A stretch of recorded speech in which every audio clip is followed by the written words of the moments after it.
Hey everybody, before we get started, I just remind you this episode is brought to you by our patrons like Ahego Comics, Qua, Drago66, and Esther Flores. If you like what we do and want to see us do more, consider supporting us on Patreon. You get access to episodes early and lots of other goodies, and it would really help us out. Thanks for your support, everybody. Thank you. 喜べ少年 That was a deep breath inside.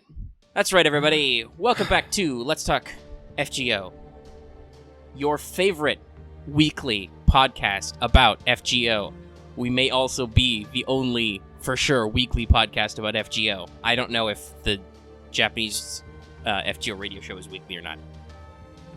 I don't think Wasn't so. it like Chaldea Free Talk Radio or something? I can't remember. Chaldea Radio. Yeah, I don't think they're weekly because their show numbers are relatively limited. Anyway, this voice is speaking to you as 32 Dragon Fangs Omega. And with me, the other voice is 206 Evil Bones Lucky. Everyone, I hope you are enjoying Fate Grand Order, aka Christmas Came Early. And while we here at Studio Mega like to bring you the latest in FGO news and memes, we will be talking about current and future events for both the JP and EN version of the game. So anyone not wanting spoilers should just go and stop staring at the event list. Yep.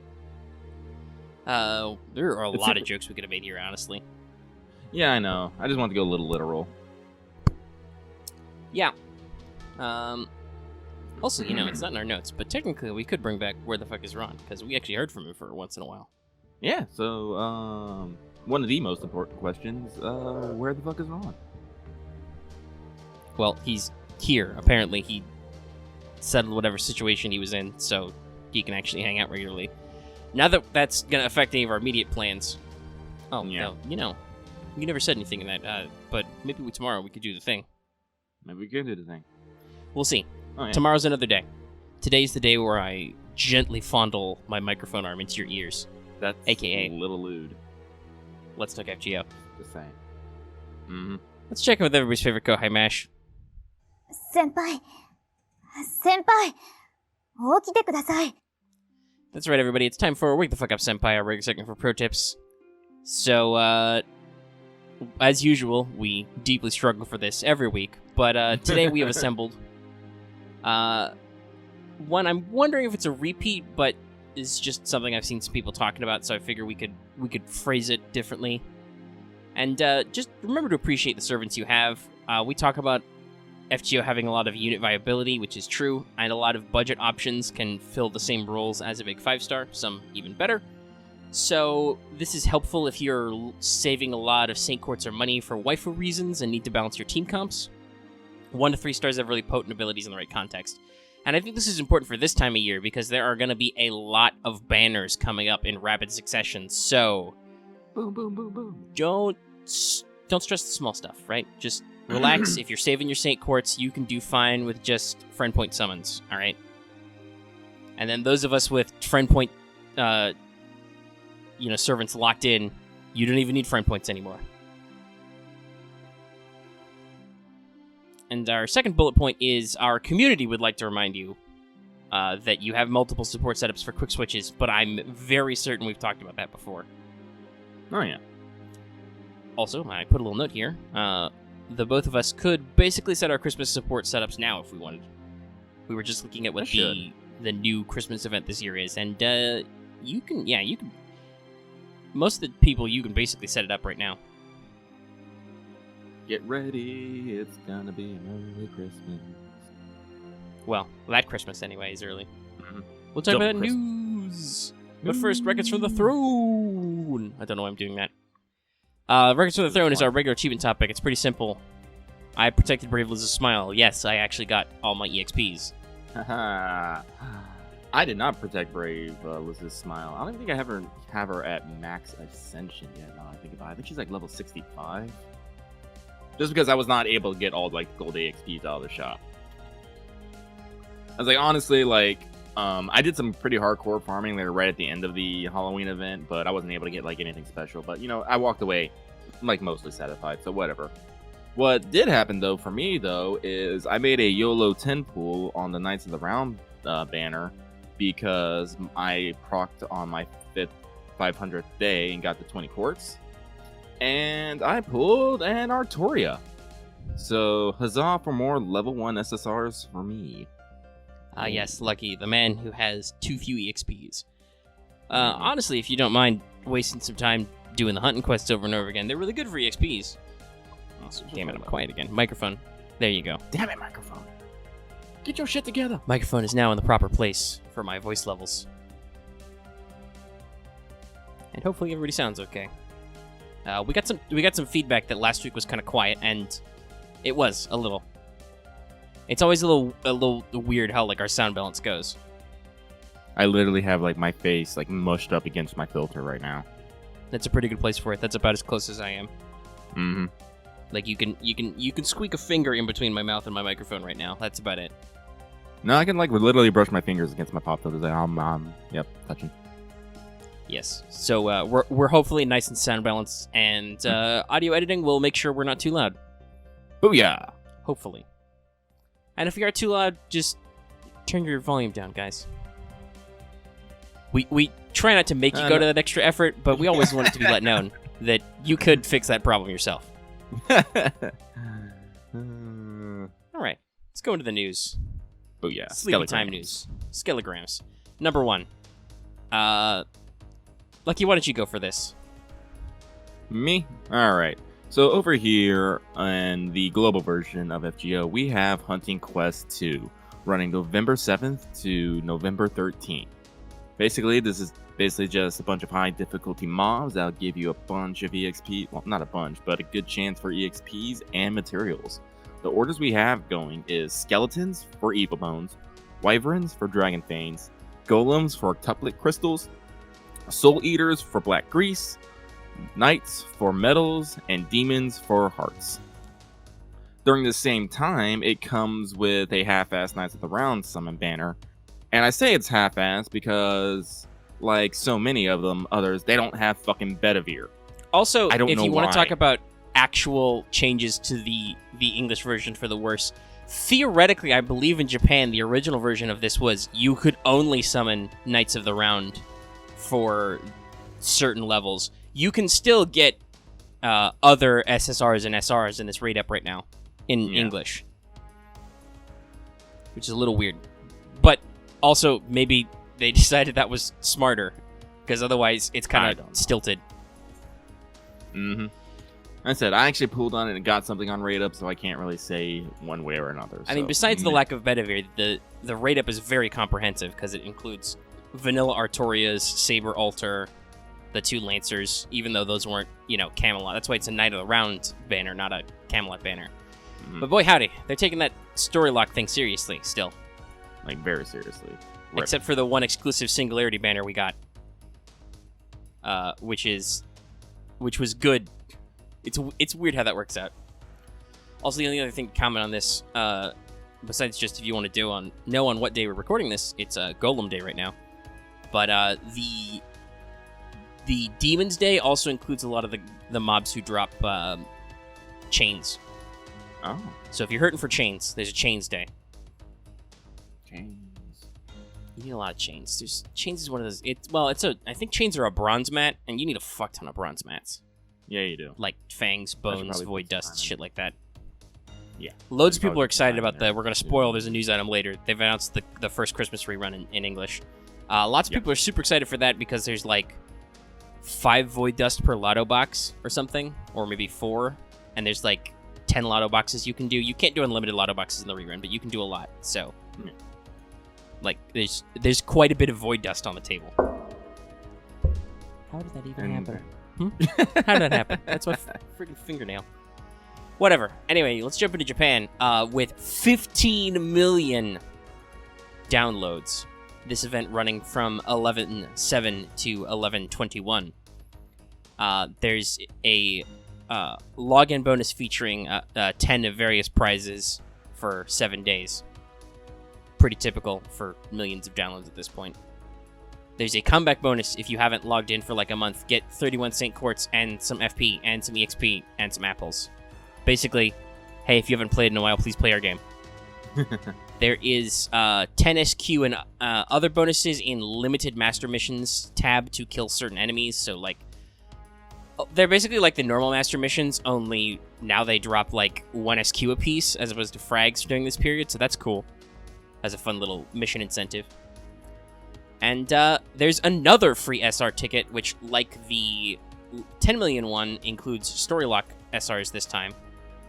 So I didn't write this list down, but we might as well mention it Actually, as a big talking point. Actually, real quick, I'm gonna like intervene here because I actually pulled up an article that basically has like of the what people were choosing, and the first couple Well, let me choices- read the list of what's available first. Oh, okay. If you're you gonna wanna do that. Go. Okay, good. Because I didn't write this down, but I figured we should cover it quickly. So, like I said, this includes all 4 stars that are not limited, which I think is that just the Summer and Passion Lip? I think so.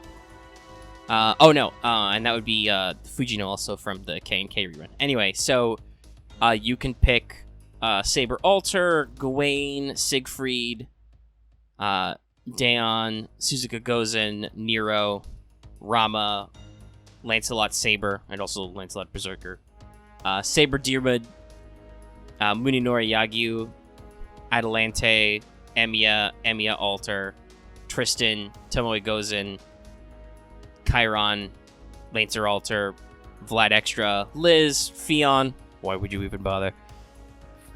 The Lancer Medusa, Li Shuwen, Nezha, Parvati, Valkyrie, Astolfo, Anne Bonny and Mary Reed, Marie Antoinette, St. Martha, Helena, Castergill, Thomas Edison, Nursery Rhyme, Ludacris, Medea Lily, Kirke, Queen of Sheba, Emiya Assassin, Carmilla, Yan King, or King, whatever, it's Chinese, there's a Q in there. Satheno, once again, why would you bother? Wu Zetian, Chiyome, Kato Danzo, who I know several people in our community picked. I'd pick her. Ibaraki, Penth, because once again, I don't try and say that word off the cuff. Tamamo Cat, Fran, Beowulf, Herc, Lancelot, Adelante Alter, Gorgon, and Hessian Lobo. Big variety in there. There's a good variety. And there was basically a website, App Bank, did like a survey to see which players were picking what. And the top 10 is number 1 was the Lancer Valkyrie. Like, really stunning. Actually. Yeah, that's I find that is interesting. Like, I wouldn't. I mean, the joke, obvious joke there is, why pick 1 servant when you can pick 3 servants? And honestly, that's like some comments about that. That's what they say. It's like, it seems so fun for have like 3 in 1. It's like it's profitable for 3 people. And but at the more same cute time, than that was anything a recent banner that they were the rate up 4-star on a rate up with Bryn and Sigurd. So I'm kind of shocked. Like, I feel like if more people were interested in them, they would have taken a swirl at that banner anyway, because Yeah. there's stuff on it. Well, maybe it was just, who knows. But number 2 is actually not that surprising. It's Berserker Lancelot. Mhm. With Skahawk Scotty in like completely changing up the quick game. Xerxalot has been getting a lot more love recently. Also, Like, he did everyone- just get an animation update.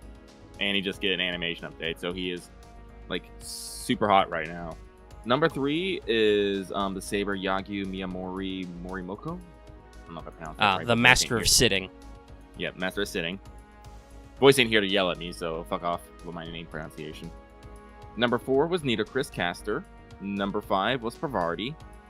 Number 5, Kato Danzo. That'd be my pick, like immediately if I don't get like whatever. Yeah, she's a story lock, Mhm. and on a rough banner placement. Mm-hmm. Number 7 is the Archer of Inferno Rancho. Number 8, Saber Alter, also a story lock. Number 10, Lancer Alter, story lock, and number 10, Nero Claudius, story lock. Yeah, So- I can see why like those last 3, they're not like at the top, but they're still popular. Mm-hmm. I'm sad that Gorgon is not higher in there. Yeah, I mean, Well, that said, though, knowing that there's 2 of these coming, for sure, my first time picking, assuming I don't get lucky with Gorgon right away, is probably going to be Gorgon in the first one of these. because When do we I get- I have Lancer Alter and Gorgon is a story lock, so it's like, Mm. because I think if I'm remembering rightly, the first one of these tickets is pre-Shimosa, so you couldn't pick Kato Danzo or Archer of Inferno yet. They're not out. Cry. So Archer of Inferno, Tomoe Gonzan is high on my list for this version of the campaign. In case you don't know, guys, Omega has a thing for horned ladies. I have a thing for bows. Fuck you very much. The horns are cute too, though. But yes, also I have a philosophical attachment to the bow, like any red-blooded Englishman. But yeah, so that's the campaign. That's a very, like I said, that's a very interesting. A little shocked that Valk's so high up there. Mhm. But I guess they're also quick-based, so Yeah, a lot of them are, I hey, believe. look at those quick memes. But yeah, okay, where were we? That was the ticket. All right. Well, first there's the usual great and super success double chance, and there's a half and quarter HP, half or quarter AP. So I immediately said, so this is the lead up to Lost Belt 3. It totally is. It's a half story AP. We've just had a big event where they pushed you to complete the story anyway. It's if not immediately after this event ends, like as like the last half of November leading into December, it's gonna be like December, but I think it's gonna be next right away because they still gotta get out there to Christmas event. So who knows? Yes, Get but the remember, premiere. Christmas reruns can be pretty short. You only need like 3 weeks to do that. You could do all of that in December and have plenty of time for your New Year's. I wonder what they got planned. Yeah, I guess that's true. Listen, yeah, we talked about this I think last week, but speculation in JP is like really big this time of year because you got a Christmas, which includes both a welfare and an SSR. Now who are usually limited, which are big sells. Like, there's a lot of people who are like, who's it gonna be? Is it gonna be Muramasa? Like, what are we doing? And then there's New Year's, which is also a big limited servant, and a lot of other servants run. And also, the Guaranteed Gacha, which is always very interesting to see how they formulate it each year. Like, last year at New Year's, I think it was the Knights Cavalry split, and then... Yes? I can't remember. Was it at the end I of... don't want to... I think the anniversary was... Yeah, the anniversary was definitely classes, that's right. Because that was you rolled on the extra banner and got all the copies of Antonio Salieri you needed. Because he was literally the only 3-star servant you could roll in that pool. Which is sweet. That's probably what I'm going to do, just because unless I get very lucky with certain extra class pulls, I'm probably going to be wading into that one in a couple years. So does that mean it's just going to be one pool this year, or what? I have to look up they have a certain cycle to them. So I'd have to look that up. Sadly, we don't have we don't have a lot of extra people in our patron chat right now, so I'm assuming they're not running super fact check on us. The value of a live audience. Okay. So that's probably a lead up to Lost Belt. I'm actually going to put a pause in this because I think I want to end that. Because that's going to spin into a bigger discussion. There is a bonus DaVinci Shop stock, like all the usual stuff you get for a month. DaVinci is also doubling it basically during this time period, so there's extra tickets, extra EXPs, etc. And there's a new CE, Lunchtime? How about Chaldea Tea Time? Featuring Mash and Foe being adorable.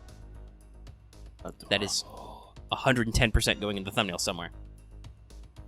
Also, hey, here's a great new quality of life edition, which I'm so sad is in a millions of downloads campaign, because that means we probably won't get it early, because that wouldn't make any fucking sense.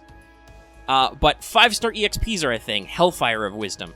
And also, 4 and 5-star EXPs will now be available via FP Summon. I can tell you I will never have friend points again once this happens.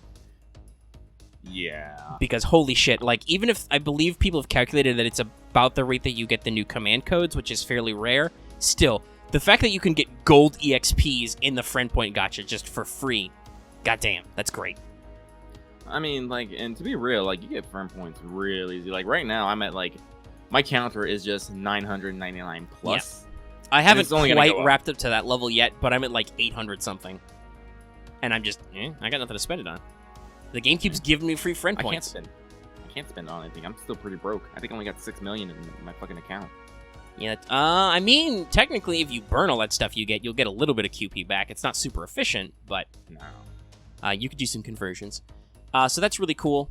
And to top it all off, there's a 15 million summon campaign. So, hey, remember how we were talking about how Abigail has had a rate up in like a year? Surprise! SSR Abigail returning along with Kirky and Nezha and Robin Hood also on rate up. I'm not quite sure why exactly Robin Hood. I assume it's something to do with Salem, but yeah, he's there. Everyone, please in the comments put F for Voice of St. Quartz, who tried real hard. Is still technically trying real hard. He's tweeting about how he's fucking slamming rank up quests to get more quartz. Like, he is ascending rando servants just to get their extra quartz out of their rank ups because they're worth more now. Well, keep give him thoughts and prayers, people. Let him get one more let him get one more lolly. Yeah, because do you remember the exact number for how deep he went? 6. It was over 600, I think. Yeah, it was a lot. This is it's funny because that's I think the first time that we actually talked to Voice about him watching our show. Wizza and I related that I watched him stream Rolling for Bryn and how bad that was. That was also another like 500 plus quartz blowout, I think. Oh yeah, that was for Bryn. Axe is in the chat thinking Abigail was just 300-ish. I could be wrong. I'm just throwing out numbers. It might have been 3, right. But yeah, no. The Bryn was a big one, and Abigail was also a big one, and he was not happy. But he is diligently trying to get it. Also, Japan hit their 1200th day in there somewhere. Just the usual rewards. So the bullet point I skipped was, I think, a very important comparison between the pure Japanese server and the English/global server. So, if I assume it's hit this already, but if the 15 million campaign Twitter campaign reaches 100,000 retweets, there will be a 30 SQ reward. So, what was the reward we couldn't get for combined reactions, including both retweets, favorites, and like Facebook likes and shares? I think it was like 30-something thousand. Yeah. Yeah, this is just 100,000 retweets, and obviously they expect this to go through if they're putting this campaign out there. So I'm yeah, sure they might have already made it.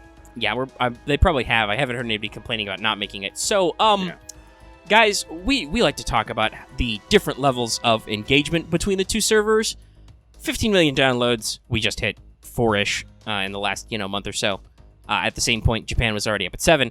And they can totally just throw out 100,000 retweets as like a thing that'll happen. So yeah, I understand some of the frustration with like some of the goal integration, but holy shit, they're getting a lot more out of their fan base in Japan than they are over here. Okay, like Jesus fuck. If you want this kind of like appreciation for reasons, as a community, we have to be way more into it, and apparently not be babies about Twitter or whatever stops people from Twitterizing. I don't know. I don't understand how other people use social media. I understand how I use social media. Yeah, same. Which is mostly to look at pictures, many of which I cannot retweet or favorite because Twitter also shows you people what you favorite randomly. I favorite anyway. It's a thrill. It's a thrill. Yeah. Actually, speaking of Twitter, I just checked my Twitter earlier today, and I found that I have 41 followers. And as a person who doesn't talk to a lot of people, I found this mind-blowing. Like, what the heck? What are you people doing here? Stop it. Yeah, are you going to see a 100 bunch followers? Are you going to see us pictures of titty and me complaining about shit? Maybe people are into that. I understand why people follow, obviously, the main Studio Mega account, and which you really should. Like, we're not as super engaged on that as we could be, but occasionally I'll get it in my head that I can do something funny. But if you follow let me look at what my recent tweets are like. They're probably a lot similar to yours. Mostly it's just me retweeting videos we post, because more people follow my personal account than our studio account. Retweeting fan art of various gacha games. and also retweeting the announcement from Girls Frontline that the Contender is coming soon. Holy shit. And yeah, just fan art and lots of me retweeting stuff from Fantasy Flight Games. And also, there's a cat picture in there a couple days ago of a cat, and also my lap, technically. That's it. That's what you get when you follow me on Twitter. Not that you shouldn't follow me on Twitter. It's just it still surprises me that appeals to people. Yeah. Oh yeah. So like this really puts our bullet points about how people don't realize how huge Japan is and why they get so many rewards into perspective, doesn't it? Yeah. Like, they can throw out, just throw us 100,000 retweets and we'll give you 30 quartz. Like, God, they could say, we'll give you 100 quartz for 100,000 retweets, and I bet you wouldn't get it in America. Like, I don't know why you wouldn't, but I bet you wouldn't. And sure, maybe they need to speed it up. Maybe people will be wrong, and I'll hear a lot of comments like, no, if it wasn't just like 3 quartz or 10 quartz or whatever extra, we would be like, for 30 quartz, we'd do 100,000. But I don't feel like it. It doesn't seem like that's how that worked. I don't know. Yeah. I'm just looking at the way people talk about the two servers and just looking at the rewards, and I'm like, yeah, no, this makes sense. This makes sense that they get a campaign for 30 quartz because apparently they could pull that off. Whereas people will not, go the extra mile for a few tens of thousands of retweets, likes, whatever's on Facebook. I don't use Facebook. Just to get 3 quartz. Like, it's a lot easier technically for us to get just the 3 quartz, but we still don't hit it. And I'm not sure that increasing the rewards would actually help. But yeah, no, it's interesting. Very interesting. Also, we should just throw this out there really quick. I don't think we need to turn it into a whole thing, but once again, back in English, we talked about this earlier, but Almost Weekly Santa Altar Light Revival has been announced from 11/13 to 11/20. So basically, when the last hunting quest ends, we'll start this immediately. It goes 7 days. Yeah. And I said this in the first bullet point, this is probably the least helpful announcement because the timeline allows literally either 2 weeks of Babylonia or 2 weeks of New Christmas. It really doesn't help us. They could do anything in there. Now, some people have raised a good point. Thinking, Amakusa is a bonus servant for the new Christmas event, which is why he probably has a banner that kind of leads up to the Christmas event. So, if they wanted to be sensible, they should squeak that in there somewhere. Also, I honestly think they're going to do Babylonia first, because Ishtar appears in Babylonia, right? Yeah, but remember that didn't matter in Japan because the Christmas came first anyway. Oh, that's right. Like that was kind of a weird preview, but you could just as easily phrase it the other way around and it wouldn't be a problem. Like, yeah, it would make just as much sense because Ishtar in Babylonia doesn't recognize you either way. So you could just as easily write the translation around whether or not her banner was out first. So, yeah, it's weird. It's up in the air, but I honestly do feel we're going to get Babylonia after. I mean, like, I feel that would make the most sense. And also, that's like, well, we talked about this in chat. We actually talked about this verbally with people in one of Lucky's Drunken Magistrate sections. But while what Albert said is very ambiguous, it still implies to watch out for change-ups. Nothing is technically changed up yet, other than maybe the pacing got a little weird and got a little more like Japan, as opposed to being like 2 weeks ahead of Japan. Kind of. Mm-hmm. This is still 2 weeks ahead of Japan, though, this rerun. So, yeah, I don't know. It feels like this is a perfect time for a switch-up, because otherwise, like, 80% of the Christmas event would be in November, which would be weird. Real talk, I'm just ready for more story. Oh, like, yeah, me actual too. Story. Like, that'll just be great to get in action, especially after, like... Okay, so Ghouls and Pumpkins was good. We liked that story, but you were done with that after, like, a week. Mm-hmm. So that's, like, a week of event farming, a week of just hunting quest farming, and then a week of a rerun that, to you and me anyway, we've played already, so it's gonna be like the first Halloween rerun, only it's luckily shorter. So, yeah, that's gonna be, like, 3 whole weeks of just, And while obviously New Christmas will have new story, that's still probably going to be those cases where, okay, you beat the story in like a week, and then you got another week left to farm all the shit. I mean, you'll have a Lolly Jean and maybe other things like to entertain you for a bit, but other than that, no. It's like, meh. But yeah, no, like Babylonia is a dense story, and I would really appreciate it if they spaced that the fuck out from Solomon. Like, that would just be great. Like, it's already a clusterfuck either way, but it would be great if you broke those two up as opposed to literally back to back. Thanks, guys. Also, I don't know. want Like, that I kind of feel like that. yeah, you know what I'm gonna mutter. Yeah, but like, I don't know. I kind of enjoy like high tension situations. Like, it's like, oh, we've gone to the next level. Oh shit, it's even the higher level now. Fuck. I mean, that could be good, especially if that was how that was originally. But I feel like they were not necessarily meant to be crammed that tightly together. It's just, oh shit, we need to end the plot before the year is over. Whoops. Like, whoopsie. Also, yes, by the way, what I was gonna wonder was, also, I'd like the extra quartz for Ishtar. Free quests and main quests, baby. Ooh, yeah.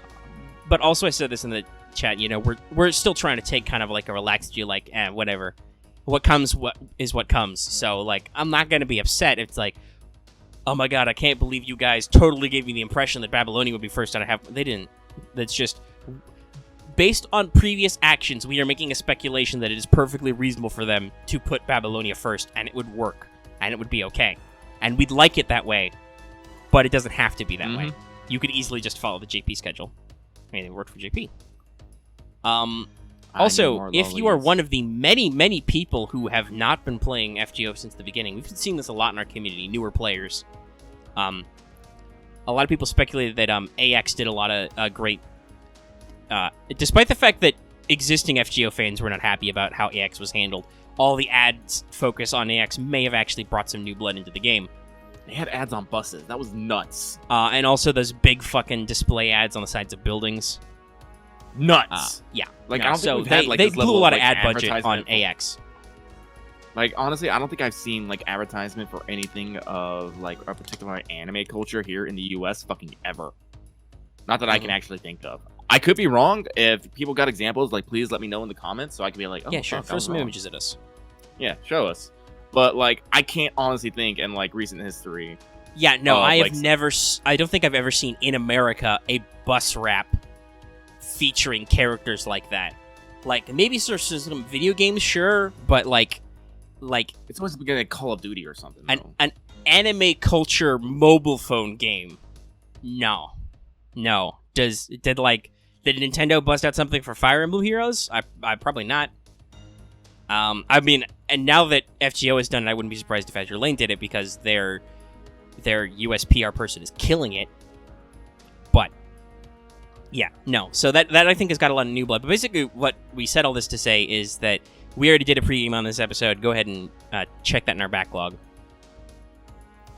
It'll probably have the word Christmas pregame in it. Yeah, we did it last year, so go ahead and look it up. We're not going to do it again. That's how we work. We're not going to do the pre-games twice. So I'll read when we refer you back to a previous episode, and you can listen to us almost, just a little under a year ago playing this game. Or a little over a year ago, I guess. There are some people who have gone back and like literally will listen through our whole playlist. Which I'm sure is an interesting journey. I mean, on the one hand, I recommend it just so like we had this discussion earlier. Like, I'm pretty sure we've mentioned this as a pro tip before, but we want to like reiterate it a different way, or our community thinks we should give this as a tip. So, like, if you want to catch up on like our pro tips and a lot of our advice and discussions, that's pretty good. But yeah, it's a journey. Like the first couple episodes are not even quality of the audio or video. Like, they're not structured well. It took us a while to get a handle on that, a couple of episodes. And then, even after we nail the format, it takes us a while to start taking the audio-visual component seriously. So, speaking of the localization, though, here, we're going to... Let's see. Hold on. How long are we doing this? 30 minutes? All right, that's a good point. We're going to jump into Free Talk, which is very minimal this week. It was mostly news. And this technically could be a news item, but I think it's much more Free Talk, because we don't know a lot. And Lucky, I don't even know if you know this, because you don't browse the subreddit normally. Nope. But somebody made a subreddit post that apparently Delightworks, the parent company who develops FGO, is splitting into 6 groups, they called it. Before they were organized very normally into, like, I think, like, 3-ish teams who handled generically, like, all of the marketing and ad rev and stuff like that, all of the programming and stuff, etc. Like, a very normal business organization. Now they're saying that they've grown big enough they're splitting into, like, distinct groups, so... Shiokawa, the director for the Part 1 of FGO and Epic of Remnant, who, like, is not the main game director, he's, like, above that now. He is leading a first group in some project, which is probably further expansion of the brand. FGOJP is, like, Group 2. They are all just about working on Part 2, and et cetera, et cetera. I think the most interesting thing for us here in America and around the world using the English version is that I believe it was the 4th group, but one of these groups explicitly has a head who was labeled as the head of NA localization. Oh. So, as far as I can tell, that sounds like that means Japan has actually grown big enough to split off so that we might actually get a dedicated team to the English version of the game, which would be really useful because That'd we've be very talked before about how, like, obviously, since all our servers and stuff are hosted in Japan, if they want to do stuff for a stateside, that means they have to take people away from the also actively updating and currently running Japanese game to help us out in NA at weird times because time difference. I wonder if those guys' shifts will be like more on our time in case like we need them. Maybe a little bit, but also I'm Because just remember, expecting like the issue with the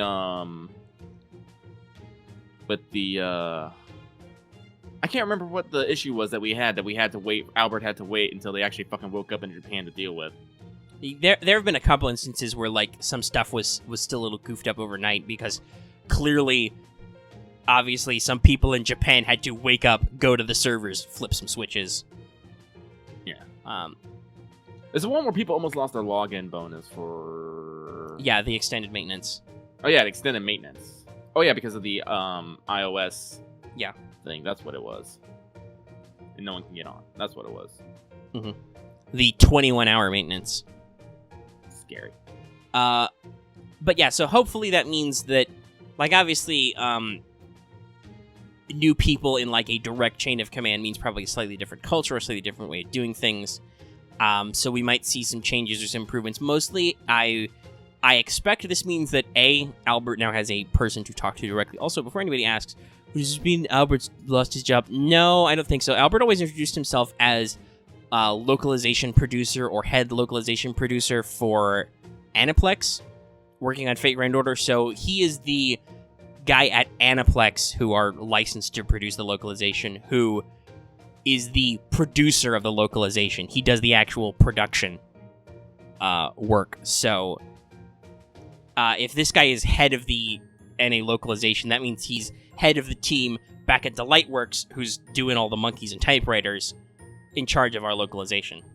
So that does not necessarily mean that he produces the localization. That means he's just in charge of the department. So technically that means chain of command wise, I'm pretty sure that he's above Albert, but it's not like he stole Albert's job or anything. But like I said, hopefully I think this means that just that Albert and the rest of the actual NA team in NA gets a more direct line to guys who can actually do stuff in Japan and are focused on doing stuff for the global server, basically. And hopefully that means we get a little bit better about some of this stuff. That said, like we... did we say that? I think we said that on air, talking about the subtitles. How we're just, Master Mission and Shop subtitles just showed up, no fanfare. Surprise! Oh, hey, you've been talking about that? Yeah, we did it. So, yeah, the whole thing's interesting. But yeah, we'll see where that goes. And then if we have no more thoughts on that, I wrote this like 30 minutes ago when we started the show. I just put a bullet point about Ghouls and Pumpkins postmortem, maybe. Well, like, I mentioned this earlier, because I didn't see that, but, basically, I was doing, I was super lazy with it. Like, I honestly, like, I enjoyed the story, but I kept my farming to a minimum. I was able to clear out all the CEs and get all the Ascension items, but I really wasn't like too. What's the word I want to use? Plus, I guess, to try and get all the Ascension items. I was like, okay, I want to get these EXPs because Jesus fucking Christ, I have a lot of things I need to level. EXPs are super important. Yes, they are. But I wasn't able to get them. But even at the end, I was like, nah, I'm all right. Because I was basically farming the pyramid, like at the end, and I was just like, and I literally run out of time. I was like, oh, okay, cool. On to the next thing. Tally-ho. Yeah, I was in a similar boat. I got all the CEs out of the shop. I got all Liz's items out of the shop. Once you actually start doing the challenge quests, they're not a big deal. So I got all my extra copies of Liz. And then I did manage to get all the XPs in like a last burst. I did that by focusing on the maps that drop the best currencies for them. With spare stuff, I bought a couple of the Ascension materials, but I wasn't super bothered. Most of the stuff in there I already had a decent stockpile of anyway. And there's a lot of mats going around in the next couple of events. So I kind of was like, I'll deal with it. Like neither of us went out of our way to like spend apples to seriously farm for the extra copy of the CE, because there's always next year. Yeah, you see, the big reason why I didn't go super hard on the farming is because I wanted to save my gold apples. Because like a couple months ago, I had almost none. Now I'm up to like between 60 and 80 again. I'm all like, yes. Because the game keeps throwing them at us. Yeah. There were a lot of apples actually like as event quest rewards, and there were several and other stuff, and then we just through 500 days got some more. Mm-hmm. So yeah. What's it? Today's the tickets day, isn't it? Is it? I hope so. Because we got apples. We got apples just in case. We got apples yesterday, didn't we? Yeah, and that'll mean tonight is the tickets, I think, because it's the last thing. Oh, yeah. I'll have 10 tickets because I spent one on a whim. That's one of the things about me and rolling. Once in a while, I just have to roll just to get that itch out of my system. Otherwise, it bugs me. And it pays off sometimes. Hello, Arturia. I used to have that problem, and then I stopped myself. Mostly it's just because I failed to get anything out of it. See, Omega is the person who has, self-control. Lucky does not have that. Debatably, but yeah, sure. I mean, I definitely have a different or better form of self-control than you, because like you constantly make YOLO pulls. Before I was like, I solemnly swear I'm not spending any more quartz, I would occasionally make, when I'm not in those phases, I would occasionally make YOLO pulls. But mostly they just suck, so I stopped. Then here's the other half. Like I make those YOLO pulls, and more like I would say just as often as not, I get something out of them. Like Cleo was a YOLO pool, Skahawk was a YOLO pool, Arturia was a YOLO 10 pool. Yeah, most of my quote unquote YOLOs are like, now they're like tactical ticket drops. Like, oh, I got some tickets. I'll throw a ticket on this. I'll throw a couple tickets on this. Oh, this is, the first thing that happens in a month. I'm not going to roll on anything else in this month. I'll throw the tickets to this. That and the other thing, Tactical tickets. Does it have rails on it? Yeah, it's got scopes you can put on your scopes. Nice. So yeah, I think both of us had a similar, like, the story-wise, we really loved the event. We gushed about it multiple times. Sometimes with notes, sometimes without notes. But all in all, like, I don't think, for us personally, we weren't super driven to, like, clear out the store. Maybe we could have, but I didn't want to, spend apples and battery life on it. Like, I play the game for the game, but I also play it for the story. And if I have to choose between, like losing my fun just to try and get some items, I'm like, meh. Can't do it. I just can't. Yeah.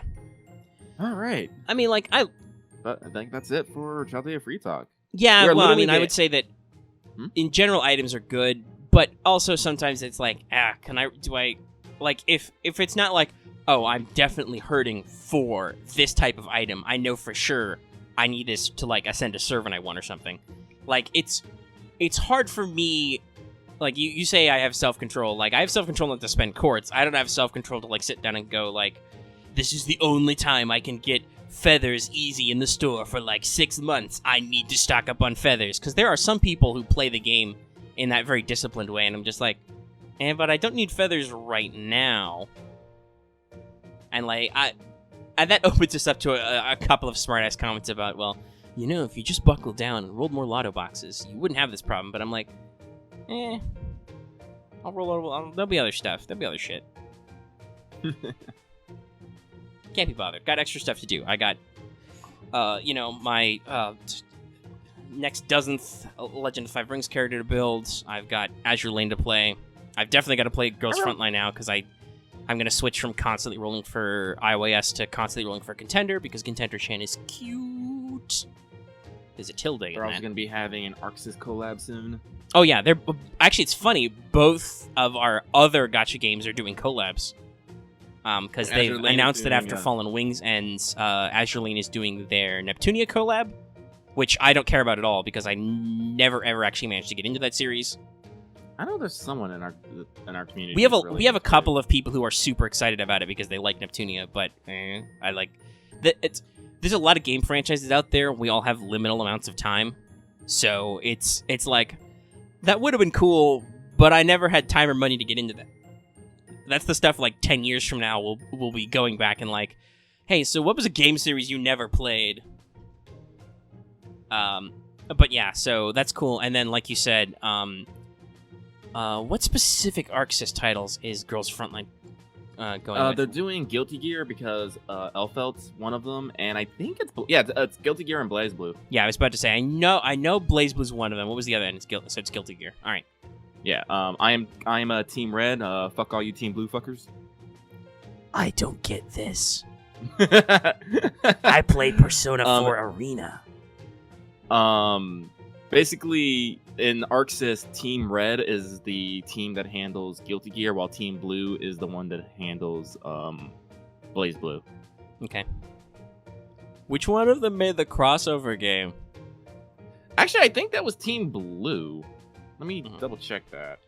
Yeah, that was my Omega's a baby who doesn't understand fighting games voice, which is accurate. Like, as much as it's funny, I've played quite a few variety of fighters in my time. I am not a fighting game guy. I don't like own a fight stick. I smash on, controllers. Played a little Soul Calibur in my time. Obviously, like I said, I played Persona 4 Arena and the sequel because, I mean, they took them like 10 years to release another Persona game, so you had to do something with your life. Lucky's looking stuff up, and I will continue to vamp. This is my vamp song, filling the airwaves. Oh, fill those airways with your vamp song. We're gonna fill up this time so this episode can be longer. I can't find it right now, so let's. All right, we'll okay. Maybe we'll talk about it in a WhatsApp. Remind us Yeah. in a week to talk about it in WhatsApp because I've got other stuff I need to remember to talk about. Good old WhatsApp. WhatsApp's Remind still me to going play- on, by the way. You should check out this week's episode. It's already out by the time you're listening to this, one way or the other. One way or the other. And it's super fun. We didn't plan to, but we talked about Studio Ghibli movies for a good 30 minutes plus at the front end. And Lucky yelled about Final Fantasy 15, and the both of us yelled about VC4 for a little bit, and then we yelled with excitement about Yakuza. There's a lot of yelling. That's us. That's us in a nutshell. Lots of yelling. Ah! Someday we will have unlimited time and editing capability. I will make that channel trailer, and I will cut out our best clips, which will probably include me saying this right here.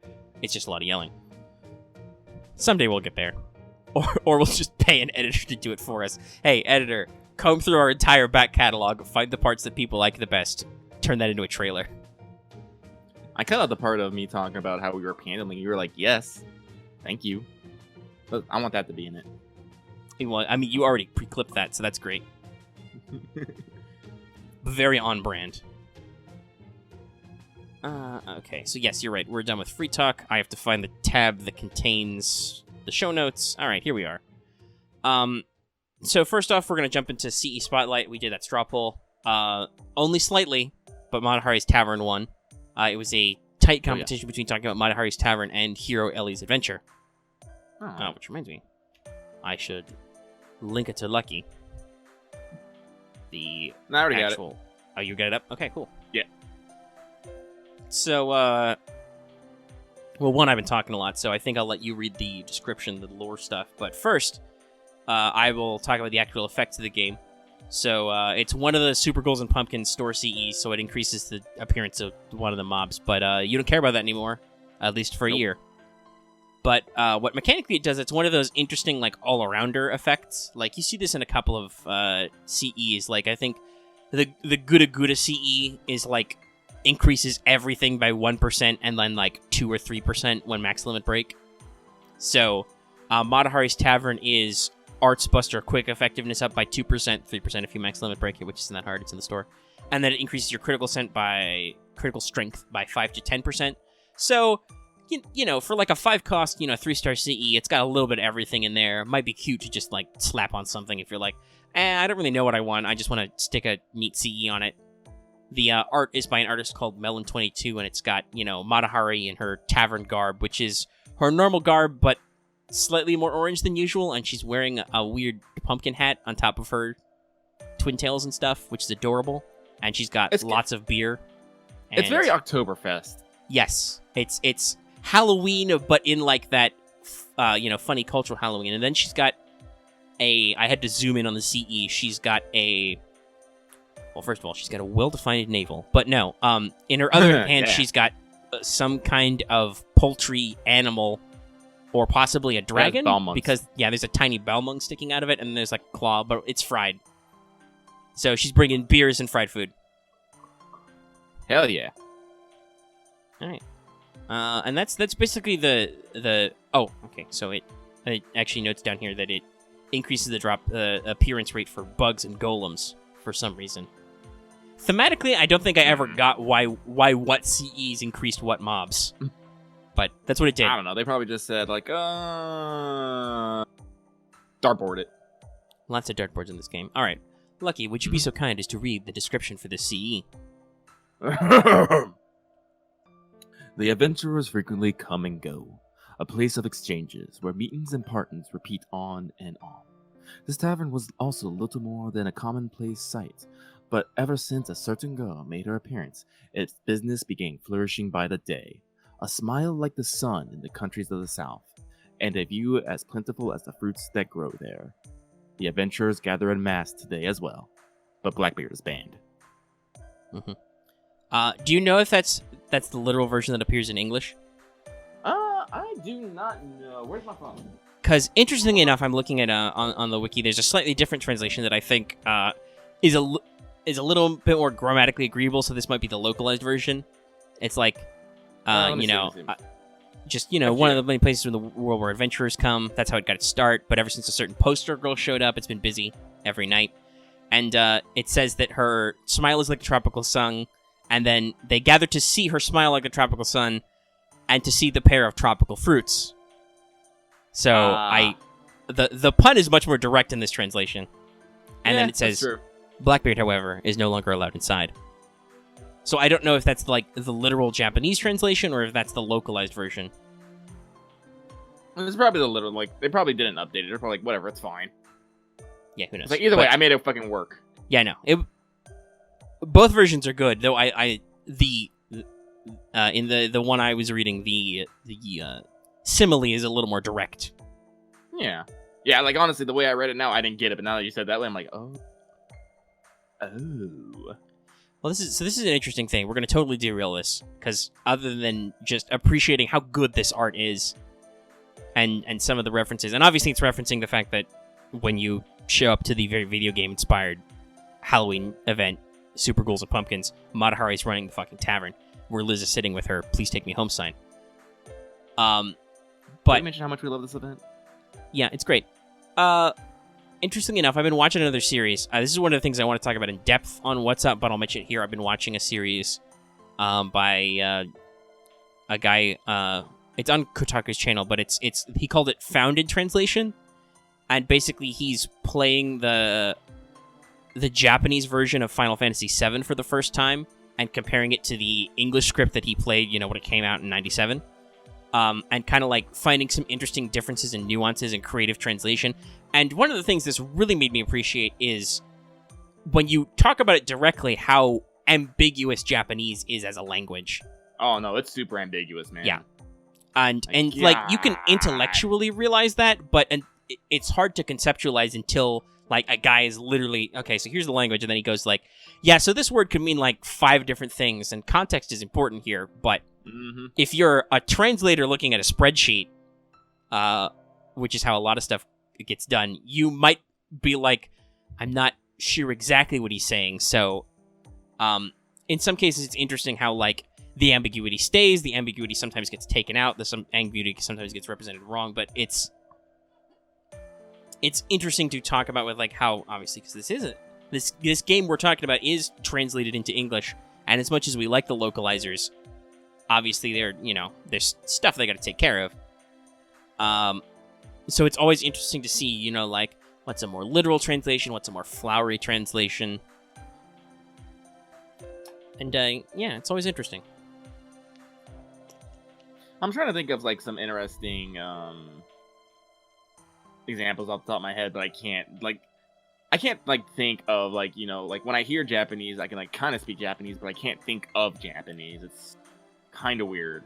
Yeah, obviously I don't think I'm as good at the listening to Japanese part as you are, and you also read a little, which I do not, absolutely do not.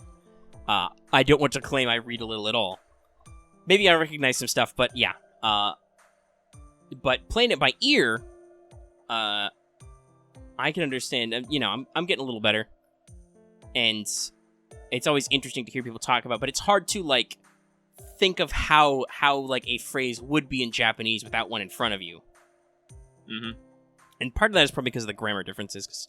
Because like, we've talked about this, how, like, the verb in Japanese is at the end, and actually that creates a lot of interesting stuff about the, how you do suspense and drama in Japanese. You would do it as with the verb in English, whereas you would do that with, like, what your object is. What you're talking about would be, the source of your suspense. But in Japanese, it's like what you're gonna do. So super interesting. This has been today's discussion of Japanese philosophy vis-a-vis linguistics. So the other thing I wanted to say in the Spotlight segment was, this is a little bit of a discussion we've had going back and forth at various points of the community, but so the in 3 days-ish from now, from this recording, the Christmas rerun will start, which will feature a raid up on Jack. And so there was kind of a question of, should I do, like, a wanted on Jack? And kind of like, I'm like, I don't know. I've skipped some wanteds before.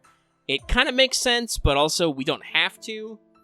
And honestly, so I actually feel like Jack is kind of self-explanatory, personally. Yeah, I mean, like, when you actually use Jack, it's very easy. Oh, she makes stars. Huh. It's really not complex. The more complex it would be talking about, like, lore and history and stuff, but so we've done that type of Servant Spotlight before, so I kind of wondered, because I asked the audience, hey, would you guys want me to do a wanted on Jack? And there was kind of like a very flat response. Like, a lot of people didn't even respond, and most people who did were just kind of middle of the road. So, like, if people aren't really going to watch the video, unfortunately, like, I'd love to ask on the show, but there's the event will start in a few days anyway, so it's hard to get the turnaround time, like, beforehand, which is how we usually do wanteds. Because, like, for Wanted Tamamo, I turned that into a special thing. I developed a rough script, and I handed it to Lucky, and he editorialized it and then performed it, basically. I could do that again. Yeah, you could, but I don't know if that's a big deal with Jack. So the thought I had was, actually, instead of, like, a full-blown wanted separate video, which we don't know if people are going to watch, because it's hard to pull their reaction ahead of time, if instead, on next show, because I have no idea what the fuck we're going to talk about next week anyway, like, maybe they'd announce whatever's coming after Christmas by then, and we'd have an appropriate pregame, maybe? I don't know. I don't think so. There'd still be, like, 5 or 6 days left, right, in Christmas? Yeah. Hold on, let me look at the calendar. Well, So let's see, it starts the 'cause 13th, so it's like 4 days, so maybe they'd have an announcement. That's literally a 50-50 coin toss, I feel. Yeah, that's like the difference between they announce something 3 days ahead of time and they announce something like 1 day ahead of time. You never fucking know. Yeah. So yeah, like I said, I literally have no idea what the show will be like next week. So I figured instead of, like, making a standalone wanted video, if we just said we'll do a Servant Spotlight on Jack, and we'll do kind of what we do at Wanted, but we can do it, you and me, and we can kind of have a discussion about some of these points. Yeah. That means I Yay, have to learn about discussion. Jack. So I figured I would just say in the show that, hey, that's what we're planning on doing instead. Because, like, okay, so sometimes some people have grown to like... okay. I can't actually explain the numbers, but in some cases, some of our wanted videos, especially as they come later, they tend to be more popular. So I don't know if that's just more people accumulate to the channel and they watch the new stuff that comes out, or maybe that puts us in more, like, having a larger fan base puts more eyeballs on our channel in general and shows people our videos and recommended. Because, like, our Jolter wanted is huge, obviously. But also, some of our wanteds on, like, non-limited characters have been much more unsuccessful than some of our ones on limited. Like, it astonishes me that the Shuten Doji wanted is, like, one of our least viewed ones. Which is weird. It weirds me out. But... So, it's always kind of like a... To me, it feels kind of like, as a guy producing videos, it feels like a gamble. Like, okay, I guess Jack is popular, but she's also, you know, been permanent for a while. She is the precious murder daughter. Mm-hmm. Like, I am down to clown to talk about her. Yeah. Like I said, I figure this is a much fairer way to do that, than to just do a standalone video and we can kind of talk about that stuff. Because that's kind of how Servant Spotlight works anyway. Wanted was just a way to timely talk about 5 stars, especially limited ones, and to do a different kind of video content. But it's like I said, I have no idea if Jack as a video would actually be successful standalone, and unfortunately, because of timing, I can't pull the audience in a realistic way. So I'll just announce we're going to do something like Wanted on the next Let's Talk FGO and talk about her then, and Lucky will be able to chime in a practical way, and it'll be more fun. It'll be very entertaining. Alright. Okay, we've managed to hit an hour in here somewhere. What? Yeah. Crazy. Nuts. So very briefly, I want to touch on Teach Me Omega Sensei. That's still ongoing. There's like 5 more days in that poll. What is a Reality Marble is still slightly in the lead. Yeah! Which means it will probably win regardless because, well, Lucky wants it, so, and he's the tiebreaker. But That's just letting right, everybody know. And that will come up in a couple of weeks in there somewhere. And that's really it. Wow. Yeah. Do you remember when we used to, like, just, you know, cut off these episodes at an hour, and then we said, no, fuck that? Yeah. When we were like, okay, we should make it hit an hour. And now it's just like, okay, do we want to end the episode now? Do we have anything we want to talk about? Let's see here. Final thoughts? Oh, man, I feel like I had something. Let me look at the notes here. Yeah, I don't know. I really... There was never a strong end to this show. Like I said this before when we were talking about starting recording, was like, this is like the super inverse of last week, which was all free talk. This is now all news. So it's like, wow, there's not really a strong end to this show. Yeah, no. As that final thoughts, like... Final thoughts is, we still don't know what the fuck's going on in November. We still don't know what the fuck's going on in November. Like, we're literally playing this by ear, and we're just kind of going with, you know, whatever comes. It's gonna be chill. We are. Just fucking enjoy it. We're really riding the lightning here. Just going with that flow as fast as it comes. Mm-hmm.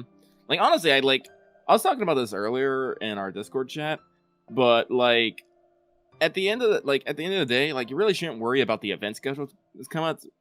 Shit's gonna come. Like things might be switched up or whatever, but if everything's gonna get here eventually. Like, still, like, every panel or go to, people are like, is CCC coming out? And he's like, guys, shut up. Yeah, it's coming. I think after over a year of FGO, we've actually pinned down the information on this, and just yes, every event will hit us eventually, and maybe some of the order of those will be different, but you still know that stuff is coming, and you should still know a generally time frame, because unfortunately, it's hard for FGO to really switch up stuff. Like, it's hard for them to put, especially with story content, to put certain like later stuff first, or put like events before certain story content. You can put story before events because that's usually when they introduce stuff like big blocks of new servants or new mobs, which means that the game update has the data for those things in it. So, like, it's no problem for them to release Babylonia before Christmas because, other than maybe Ishtar's data being in like Babylon somewhere, but you could still sneak that in because I mean it doesn't matter if she's in the game because she's limited anyway. Like a lot of people's concern though comes out because, like as you were saying, if Babylonia comes out for Christmas, that means you get more quartz, and people are all like, "I need every single quartz I can." Everyone, push F for voice again right now. R.I.P. that guy. And that's why I can understand some people getting stressful, but like at the end of the day, it's a damn game. I know that kind of sounds like me, like, you know, just slapping down on people's feelings and whatnot. And, you know, I really can't talk about that because I get a lot of emotional support for my 2D waifus. I'm not going to lie. But yeah, at but the end of the also, day- we're not, like, slapping you down, but we're trying to let you relax and be healthy about it. Because we've talked a lot about healthy spending and playing habits. And while we are firmly established filthy casuals, we do recommend to you to play the game in, like, a healthy and, like, relaxed fashion. Like, be cool. If you can spend a little every month, that's cool. But don't freak out about it. Like, relax. There'll always be more raid ups. They make up all kinds of dumb reasons for raid ups. Out of nowhere. Okay, so some servants are pretty rare. Like, if you missed Cleo, like, and you really wanted Cleo, that kind of hurts. But that, like, design-wise wasn't really goofed up. Like, Ishtar's coming on a Christmas. Now, because there's also a Resh coming on the following Christmas, that sucks. But at the same time, there's going to be a rerun of this Christmas. There's going to be another Ishtar raid up. And Ishtar is also going to be on raid up on this New Year's sometime. So, like, that'll be a thing. Aresh will have a rerun if you miss her the first time. And also, like, because we don't know what the Christmas is, like, hey, maybe to me, like, if I miss Ishtar this year, it might be like, okay, so I know she's coming back around, and then the Japan Crystal will come out and it'll be like, oh, I don't care about that SSR at all, because you literally don't know what will happen. And I could be like, oh, so it doesn't bother me that I have to spend on the Christmas rerun next year, because I know I'll be able to spend on, you know, the whole, like, down the line. The whole knowing the schedule roughly 2 years in advance is phenomenal. So, like, don't take it for granted, but at the same time, just accept you know a lot of shit. You can relax about some stuff. And if you don't know the schedule 2 years in advance, one, keep listening to our show. We will keep mentioning it. And two, just relax, guys. Actually, that reminds me. Well, first of all, God bless you. That reminds me. I know Voice asked about it a couple of weeks, like last month sometime. I know he's planning a What Servants in 2019 to save for video, which was his big breakout hit this year that started him. So keep your eyes out for that when next year starts. Damn him and his popularity. Yeah, I think he said that he hit 25,000 subs. See, all Voice needs to, all FGO needs to do to get social media goals hit is just yell at Voice to post a video saying, hey, you know, like and retweet this. Then we hit all our social media goals. That's how that works, right? Yeah. Sorry, I'm being slightly like salty on how popular Voice is right now. It's fine. Voice is salty about himself. Everybody's salty about everything. I could be salty about how many friggin' SSRs you have, because, I mean, I haven't rolled anything big in, like, the past couple months. I'm salty about how many SSRs I have. But, like, we did a comparison of, like, what SSRs were, and I think the last time we compared, I still have the same number. And some of that's because I haven't been rolling, but also some of that is just, like, I haven't been getting rando good luck. My 4 stars have really filled out, though. Let me see here. Now I'm curious. How many SSRs do I have? Fuck, I listed this again. I can picture them all. I don't know if I can get the exact count. It's like 9 or 10 for me. I know I got more than that. Because I remember I was measuring dicks with Voice there on SSRs, and I think I actually at one point had more than him. Yeah, like by 1 or 2, I think at some point. Yeah, by 1 or 2, but I think like that got switched up. But now I have pulled several. I don't know. Next time we see him, he's not in the. Yeah, he's in the channel, but he's also got the red light on that he's busy. So, I mean, actually, here's another point we should point out. Voice opened his own Discord community. I clicked on the invite, and then it was like 100 people online, 300 members, and I'm like, fuck no.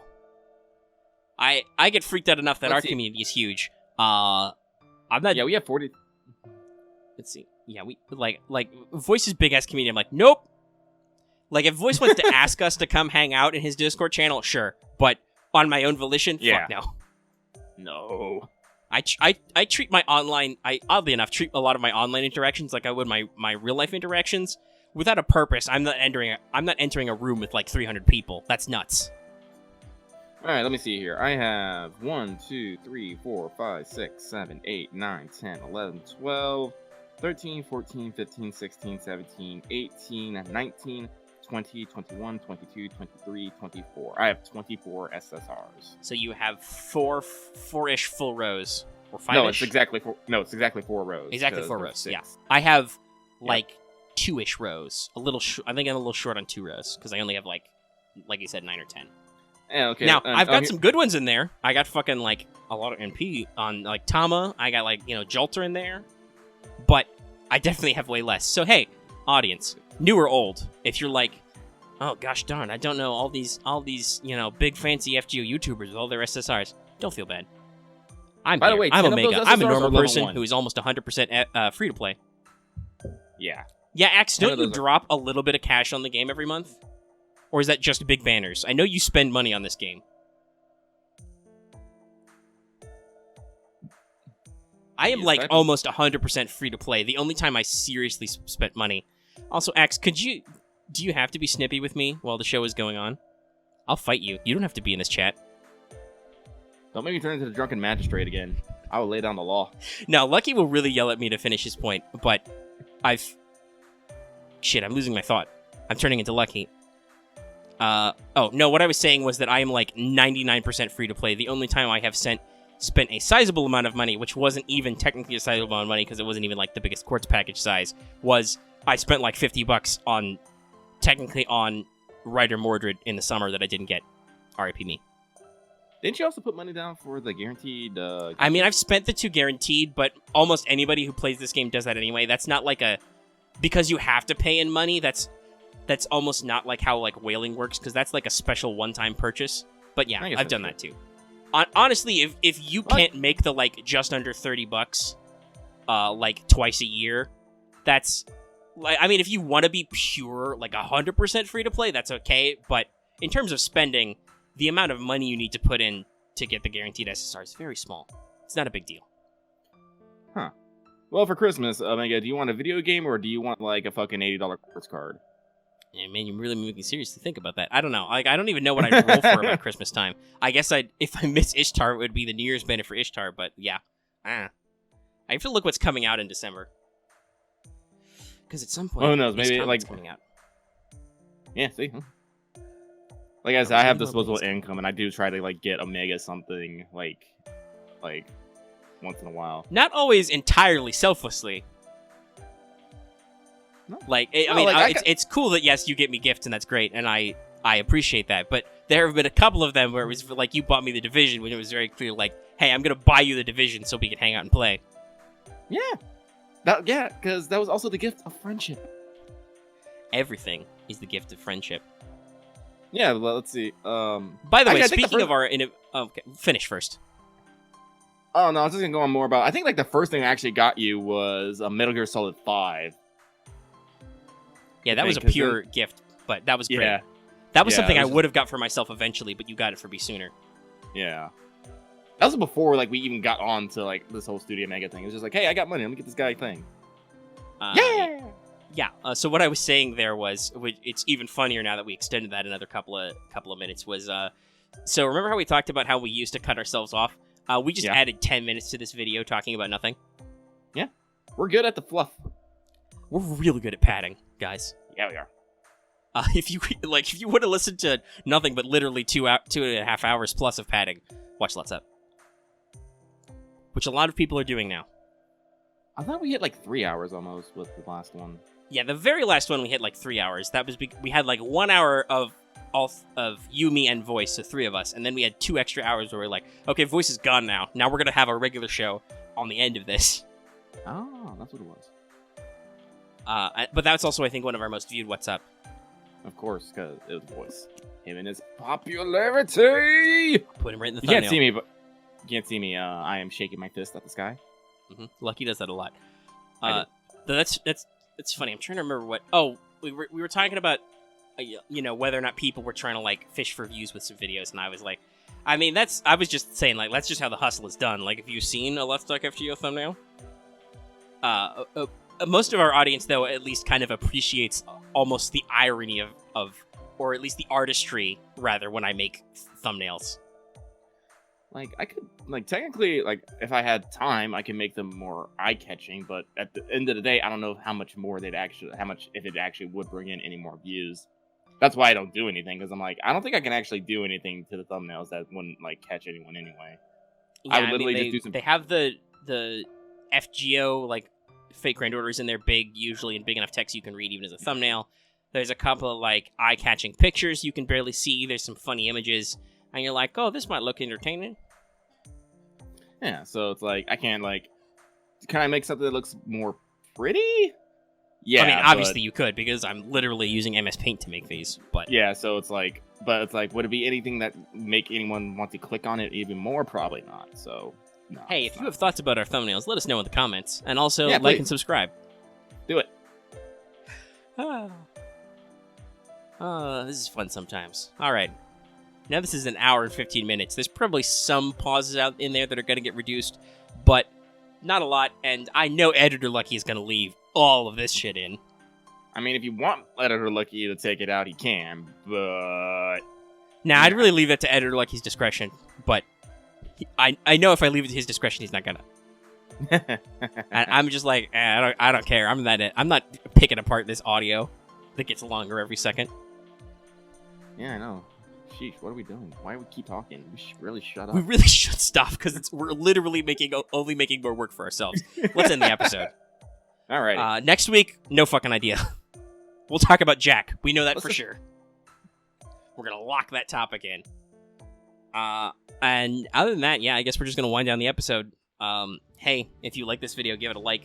If you have any comments about any of our bullshittery, leave it in the comment section down below. Also, if you don't mind joining a smaller, intimate, more fun Discord community, that's also a link in our description. Okay, real talk, I don't want to sound like we're saying that voices... No, if you can't tell, I'm joking from my jocular tone of voice. I'm kidding. I literally don't know what Voices Discord community is like, because I was like, fuck no, I'm not going there. I mean, we mooch off of a Voices fucking followers, so let's not... We like Voice, and we like when Voice's audience shows up to our videos. Yes. You know, the large number of people, I'm sure, who are now our audience that we share with Voice. But yeah, you're fine. Yeah. You can be part of two Discord communities, it's cool. But if you want to be part of ours, description. Also, if you're new here and haven't already, please subscribe. It's just great for you to do for us. And even if you're already subscribed, don't forget that bell for notifications, because that's how you know when we post a video, because sometimes it's a little hit or miss. And sometimes it's not even our fault. Sometimes YouTube is just weird. And of course, like it says at the front of the show, you can also consider supporting us on Patreon. You could have gotten this episode early in audio format, downloadable, to put on any device you like, for just as little as $1 a month. That reminds me, I'm going to say it out loud so I remember. I definitely have to give Lucky the new patron list this week. I think. Yeah, actually, for the past couple weeks, I keep Editor Lucky has been wondering. It's like, wasn't there supposed to be a new list? Yes. Whatever. It's 4 a.m. somewhere in there. I'm like, I know definitely for last week it wasn't right, but now there's a new one anyway, so I definitely have to, because we're up to like 24. We're at the point where I'm like, shit, I'm gonna need a second screen if any more people join up. So that'll be a whole big deal. But thank you for your support, everybody. We try and show our thanks as often as we can. And yeah, that's the episode. We're gonna go away now. We'll see you next time? ? No question marks. Be here.